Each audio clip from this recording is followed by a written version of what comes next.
Happy New Year.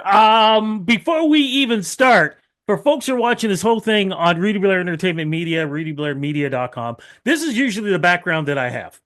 And this is what I always use. But before we started, Greg, you told me something I did not know, which is actually good news for folks who are going to be part of this program. Yeah, really good news. Yes, that you have a photo of our old facility. We just moved into a new location at the end of November. So we are fresh in our new location. It's literally 3 minutes away from the previous location, and it's three times the size, and it's awesome. All right. So next year when we do this, I'll have the updated picture, but I'm going to The go with this update. because it still has the big logo back here. And Yeah. I love, is this new merch that you got on now? No, this is actually an older one. These are what the coaches wear when we're working with clients. Ah, So, but these are the official PSP colors. So I thought I'd rock update. the what's called rock the swag or something like that. I don't know. I don't know There what you I'm go, talking man. about. It's okay. When we get to our age, man, anything those kids say, it's like, Hey, I don't know. And you really, know what? anything I say. And you know what? They're going to change it up in the next 2 minutes, so it's all good. Look, man, one of the big reasons Exactly. why I love talking to you is because we're going to talk about where you work, but also because we are talking to New Year and what happens in the New Year. I love the videos that I see on social media because they'll show gyms like the one I go to, which is Fitness 365. Got to plug those guys in. You got your regulars in there throughout the whole time. And then once January 1st hits, it's the Ah, stampede. You see, and suddenly you yeah. see all these new faces, all these new people. What is it about for you? Just your advice. What do you think it is about when January 1st hits? Suddenly, everybody starts thinking, this is the time I want to start getting healthy when they had all those other days to do it. When they had all the other times, you know what? And that we get caught in the New Year's resolutions. Everybody has them, and unfortunately, in the fitness industry, people really think like I want to feel better about myself. I mean, that's probably, I don't know this statistically or Yep. scientifically, but I'm going to guess, the average person, most people, no matter how fit you are or not fit you are, everybody wants to feel better about themselves, right? So, and it's easy to say, all right, at the end of this month, January 1st, new year, that's when I'm going to make changes. And they try and do the wholesale thing again that I've talked about Yeah. in the past, where it's, I don't do anything now, but starting January 1st, I'm going to go to the gym 5 times a week, right? Up until now, I couldn't manage to get there once a week. But as of January 1st, I got enough room in my schedule to go 5 times a week. It's exhausting, it's overwhelming, and you're setting yourself up for failure. Look, before we get into for what you folks do, which is amazing in helping people throughout the year, Throughout the year. let's throughout the year, let's talk about some of those mistakes that people get in their heads. One of them, even before getting to the gym, diet. Suddenly, they're used to eating a certain way, then suddenly, no, it's water and fresh vegetables. What's the mistake there? The mistake there is in we always look at the negative. We always beat ourselves up about things. And I eat poorly, I need to change, I need to change. So again, I'm going to do a wholesale change. I'm going to throw out all the bad stuff and I'm going to do only good stuff. And now you've completely changed your diet. You're not happy with it because, let's be honest, you're throwing away all the stuff that you really like. What we try and encourage people to do is don't worry about the negative stuff. Add one good thing. That's it. Don't worry about all the other stuff. If you don't eat a salad, add a salad to your dinner. That's it. Don't worry about what you're eating for dinner. If it's still pizza, it's still pizza. But have a salad. And then once you're like, oh, that's not too bad. I enjoyed that salad. So now maybe next time you only have one slice of pizza and a bigger salad. Or now you're having a salad with lunch as well, and you start making those types of changes. And once the good ideas start rolling, you're more willing to let go of the bad things. But if your plan is to just ditch all the bad right off the top, again, you're setting yourself up for a little bit of failure, and it's going to be hard to maintain that, right? So eat the slice of pizza, but have a salad, have a banana at lunch. If you don't eat any fruit, throw a banana in your lunch bag as well, and start that way. Add good, don't just automatically take away the bad. How do you find a good gym? Do you know what? You have to visit a couple of different ones, get a vibe for it, and feel like what it is. What is their priority? Every single gym, when you sign up for a membership, they're going to have somebody who's going to run you through. Either we do assessments, we just want to see how you move. So if they're going to give you an assessment, see how you move, find out what your injuries are, what your problem areas are. That's all awesome. That's what you want. You want to be meeting with somebody who's going to assess you. But if their whole time they're assessing you, they're selling you on upgrading the membership, make sure you get the membership with the pool, we got the supplements back here, and make sure you do this and make sure you do that. That's not the type of gym I like to go to. My son just signed up for a gym in downtown Toronto, and he said he went to two different ones. One of them was nothing but you got to buy this, you got to buy that, you got to increase your protein, but we have the protein you need right here over in the shop and all this other stuff. The other place was let's see how you move. This is what we can do for you. This is the cost. And that's the gym he went with because they want to know that you're going to be healthy, not buying stuff from them all the time. What about the ones who haven't worked out in a long time? They're going to the gym or they're working out at home, but instead of the gradual, suddenly they're like, and I'm going to give a great example because I've done this myself too, and I haven't worked out in a while. I come back to the gym and say, which happened to me, I was doing leg presses, and I'm going, oh, this feels like I haven't, stopped doing this. It took 2 days, but 2 days Yeah. later, I Yeah. couldn't move. My You legs couldn't were move. stiff, they were cramped. How do we avoid that? Because sometimes when people have that enthusiasm of, I want to get into this, and then reality hits them and where they really are in the fitness world. Oh, and that's a really good point, Rudy, because again, that's another thing that we do to sabotage ourselves is we overdo it when we first start out, right? So somebody goes to the gym, haven't been to the gym in a year, 6 weeks, whatever. They push themselves really hard. Now they're really sore. They were hoping to go to the gym on Wednesday. They wake up Wednesday morning, oh, I'm too sore to go to the gym. So they skip that day. And then it's like, oh, well, Friday. So, your four workouts that you were going to get in, you got the Monday one in. You were too sore to do the Wednesday. And now it's Friday. It's like, oh, well, I'll just wait until Monday again. Right. And that's how it happens. You got to start off slow. If you haven't been in the gym in a while, your first workout should be about 40 minutes long. There should be a lot of stretching involved, a lot of band Yeah. work, and light weights. You should go to there almost feeling like you didn't even work out. We're reintroducing our body to movement. And if you overstimulate it, your central nervous system gets all messed up. You wake up 2 days later with DOMS, delayed onset muscle soreness, and you're just like, oh my God, I can't. And we just, again, we set ourselves up for not succeeding.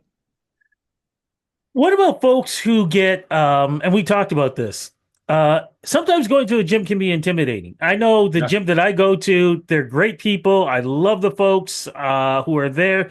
But then sometimes you'll see people like the gym I go to. I mean, it's really powerlifters and bodybuilders, a lot of these guys. But then you got folks like myself, and there's a good balance. But you can still walk in there and see some of these guys who are just built like solid bricks, and women Yeah. as well too. That can sometimes be intimidating. How can you do this and still do what you Yeah. want to do to get to the level where you hope to get to? That's another really good point too, Rudy, and that is it's very intimidating when you're in a gym and you see somebody who is like, oh man, like look at that guy or look at that girl. They're look at what they can do, and you feel inadequate. And Yes. what we teach everybody is on their own personal journey. It doesn't matter where you're starting out.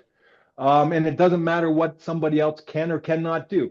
We have so many other outside of just working out and the effort we put in. There's genetics involved, and there's all kinds of other factors that are completely beyond our control that's built into our DNAs.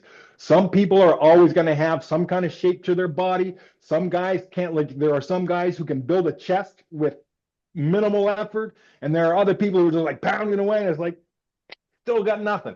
That's a genetic thing. You can't compare yourselves to others. It is your own personal journey, and you have to recognize that. And the gym that you sign up for, you should be able to feel that the culture is that people respect each other where they are in their journeys. And if somebody needs a spot, the big guy is going to come over and say, "Hey, do you need a hand with that?" That's the type of atmosphere that you're working with.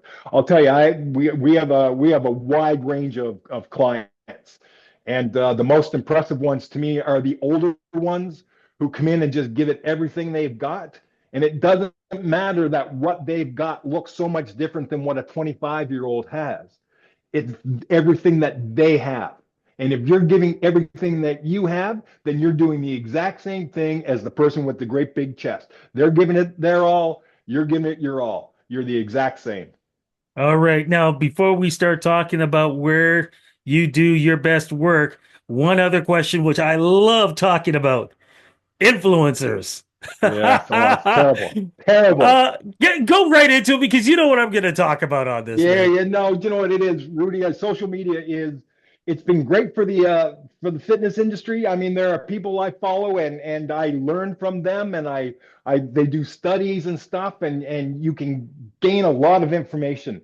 But there are a lot of people, I saw one guy like, he's saying if you're not leaned over like this doing curls, then you're doing it wrong. Stop doing it.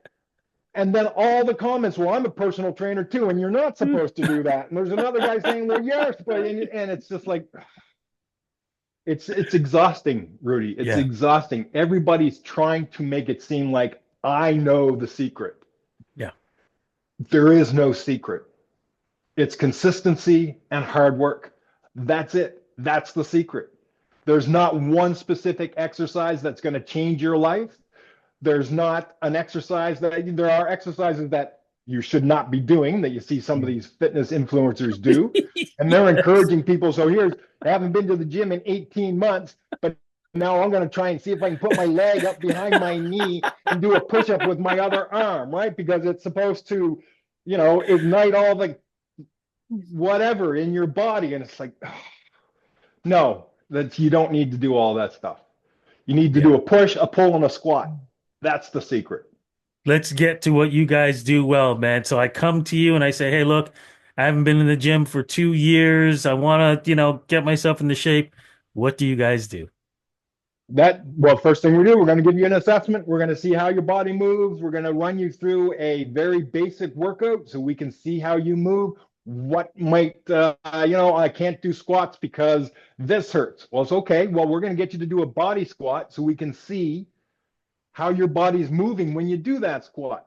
Because most of the time, it's some kind of deficiency in the movement that's causing the pain, not the movement itself, right?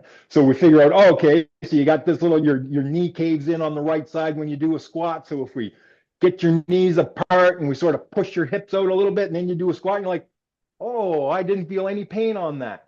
So that's the type of stuff we do. And then questionnaires, what are your problems? What's your health history? Have you had any broken bones? You have arthritis in your shoulder?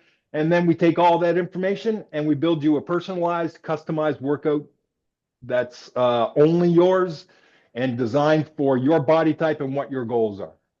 One of the things that I've found in talking to you over the years is one of the advantages of coming to you guys, is the fact that, I go to a gym, it's a large gym, lots of people are there. You guys seem to help focus specifically on small groups of people so then Yeah. you can see one on one on what's going on. Yeah, so so we have the two main things we do at our gym. The one main thing is athletic development. So Justin Vince, the owner of the gym, he is a master at developing athletes. And so we have all these young athletes running around the gym at all times. And Rudy, you want to see, incredible strength. And these kids are just 18-year-old kids who look like every other kid, but you have to grab a couple of 95-pound dumbbells and do some walking lunges like it's nobody's business, right? Yes. It's crazy, but then so much fun to see. But then the other aspect of our business is we do these small, semi-private classes with adults. And it's usually, I mean, we can fit up to 10 people, maximum 10 people, but usually you're going to have about 6 people in a class. Each person has their own individual program, and there are two coaches that are sort of working with the group, making sure you're good over there. Oh, you're going to go do some squats. I'm going to come over and spot Rudy while he's doing his squats to make sure he's got his form going on. I understand what your history is. So it's like, okay, remember, Rudy, we got that cave in our leg and stuff. But other than that, I mean, if you know what you're doing and you're comfortable with your workout, you can come in, you get started. I'm there to answer your questions, and I'm there to guide you through your session. And like I said, we track everything on your workout, and then your next workout is built off of the last workout that you did. And so that's what we offer our clients. And it's small group, almost one-on-one. It's like I said, we try and keep the ratio of 4-to-1 for trainer to adult. And the best part about it, Rudy, is everybody, it's now more people want to go to the gym to see the other people in the group. It's not just the workout. Yeah. It's the social aspect. Everybody gets along great. We have a really awesome culture in the gym. We're laughing, we're carrying on, we're telling each other about our lives and what's good, what's bad, and it's so there's also the emotional support, the psychological support, and the exercise, and it's a lot of fun. That's gym culture at its best, man. That's gym culture at its best. I really love it. All the credit to Justin for creating the facility and that culture. And it's that way with the athletes as well. It's not a hey dirtbag, get on there and give me 10 more. It's not that at all. It's he really cares about their overall well-being, their stress levels, their rest, and are we getting enough rest, and and stuff like that. So it's good. It's a really good culture. So how do we join up with you guys? You can go to prototypesportsperformance.com, and there's a questionnaire you can fill out or contact form you can send us. You can give us a call. There's a phone number there. My phone number is listed there. Justin's phone number is listed there. And yeah, reach out, get a hold of us, come on in, stop by anytime, and just take a tour of the facility and ask any questions. But we are open to anyone just stopping by if you're in the area, or yeah, contact us and set up an appointment. We'd love to see you.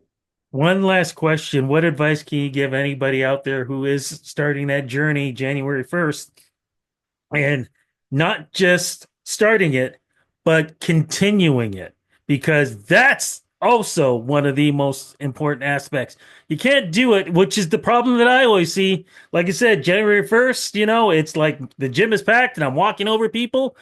But I'd say about by February, probably around Valentine's Day, those people that I saw coming in and videoing themselves and taking pictures, they're no longer there. Yeah, they're How gone. is it that we can keep them going from February, March, April, May, and throughout the end of the year? Uh, what? So you got to take each individual workout on its own, right? You can't expect. There are some days when you got it, Yeah. and there are some days when you don't. And what happens is when we think, oh, I'm exhausted, didn't sleep well, I'm stressed out, I'm not going to be able to work out very hard today, so I'm just not going to go. That's not what you do. And if you come walking in for your group session on a Wednesday night with me, and you're like, you know what, man, I am exhausted. I really don't know if I can do the squats that are in my program or whatever. It's like, all right, let's swap some things around. Let's make this more of a athletic workout. Let's get your body moving. Let's get a little bit more energy in you. Don't worry about pushing around the heavy weights. Let's just, let's do some track work, and we'll do some light DB work and stuff, and we'll just re-energize you and get something out of it. But just because you're not feeling like lifting heavy today, doesn't mean you skip the gym. Go do something else. Just maintain. It's about forming new habits. We can't concern ourselves, particularly when we're just starting out. Don't worry about the workout so much. We're not concerned with the workout. We're concerned with creating new habits, getting into the mindset of going to the gym. The workouts and the results of the workout will follow, but you got to change your mindset and get into the habit of going to the gym. Start slow. Don't say you're going to go to the gym 4 or 5 times a week. Promise yourself for the next 6 weeks, I'm going to go to the gym twice a week. Yeah. That's it. If you go more than that, awesome. But if you could just make it twice a week, now you're not feeling like, oh, I have failed myself because I didn't make it 5 times a week. And then once you get through the 2 times a week, now you've started a new habit. All right, let's see if I can throw in another day. Maybe I can go 3 days a week. And now you're going 3 days a week, and it's like, hey, that's not so bad. And now your schedule is adjusted and you know how it's going to fit into your schedule and you can make it work. But when you jump into, I'm going to do it 5 days a week, and you realize my schedule is all messed up and I can't, and I'm canceling this and I'm canceling that, and it becomes stressful. Yeah. Right? We're not trying to add stress. We're trying to make our lives easier and better by going to the gym. The last thing it should be is stressful. So give yourself a break. Set up realistic goals that you know you can accomplish and build off of that. Fantastic. Love the advice, my friend. Look, I'm going to let you go. People know how to get in touch with you. All I got to say Yes, is, sir. man, is again, Happy New Year. Happy New Year to the family. Happy New Year to the business. And I'll see you later on tonight for that beer. Yes, that's right. Hey, and that's okay, Rudy. That's okay to go and have a beer. Don't have a beer 6 nights a week, but you're going out with some buddies, don't beat yourself up over it. Go have a couple of beer, have a burger, have some pizza, whatever. Like life is meant to be lived, right? So if you can do it in moderation, get a good workout in, grab a beer and a slice of pizza, and then you're fine. Yeah, I don't know if I'm going to go with the beer. I might just go with those chicken fingers you were making fun of me about the Yes, last. nice. My friend, I'm looking thank forward you. to seeing you. I'm looking forward to seeing you too. And thank you again always for the great advice. Happy New Year, Rudy. Always a pleasure talking.